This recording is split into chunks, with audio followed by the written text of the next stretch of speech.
အားလုံးမင်္ဂလာပါအာလူဂိမ်းမိတ်ကနေပြန်လဲကြိုးစိုးလိုက်ပါတယ်ဗျတိတ်မကြခင်လာမယ်ဘိုဘလက်ချက်ရဲ့ update မှာဆိုရင်တော့ကျွန်တော်တို့ကလော့ကိုခေါ်လို့ရတဲ့ပြင်လိတ်ကြီးကိုပါခေါ်ပြီးတော့တီးလို့ရတော့မှာပါဒီအဖက်မှာဆိုရင်တော့ကျွန်တော်တို့ကဓာတ်တဲကိုတက်လိုက်တာနဲ့အရင်ကလို့လိတ်ကပေးတဲ့ရှီးကိုရမှာမဟုတ်တော့ဘဲနဲ့ကိုတက်လိုက်တဲ့ဓာတ်တဲကြီးကတက်လိုက်တဲ့အသင်းဘက်ကနေကူချပေးသွားမှာဖြစ်ပါတယ်ကျွန်တော်တို့လက်ရှိလော့ကြီးလို့ပေါ့ဗျာတက်လိုက်တဲ့လေကြီးဟာထုံးစံတိုင်းလိန်3လင်းထဲမှာ enemy တင်းအားအနည်းဆုံးလင်းကနေတက်လာမှာပဲဖြစ်ပါတယ်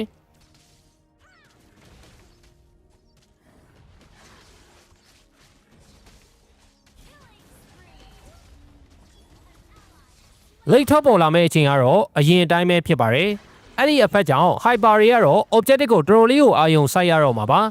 လက်ရမယ့်အသင်းဟာအကျိုးများမှာဖြစ်တဲ့အတွက်ကြောင့်မလို့ကိုယ့်ရဲ့အသင်းကနေနေမယ်ဆိုရင်တော့လက်ကိုယူပြီးတော့တစ်ဖက်အသင်းကို pressure ပေးလို့ရတဲ့အကြောင်းအလှည့်ပြောင်းနေဖြစ်သွားနိုင်ပါတယ်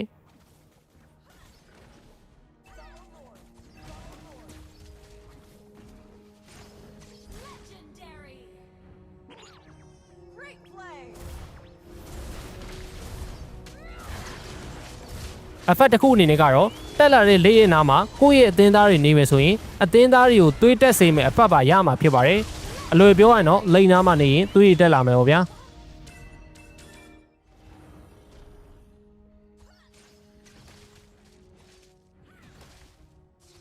မိုဘိုင်းလက်ချက်က Battlefield effect တွေကိုလက်ရှိမှာ random ပေါ်နေတာဖြစ်ပြီးတော့တင်စီးလို့ရမယ့် effect တို့မြေကြောင်းတွေကျဲလာတဲ့ effect တို့နောက်တဲ့ effect တွေကိုစမ်းသပ်နေတာဖြစ်ပါတယ်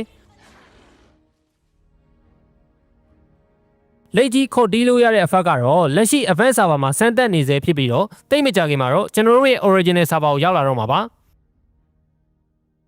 ဘော်ရောဒီ effect ကိုသဘောကျလားတခြားဘယ်လို effect တွေပါစေခြင်းလဲဆိုတာကို comment မှာဆွေးနွေးညှိနှိုင်းသွားလို့ရပါတယ်ခင်ဗျာအားလုံးပဲ happy new year ပါ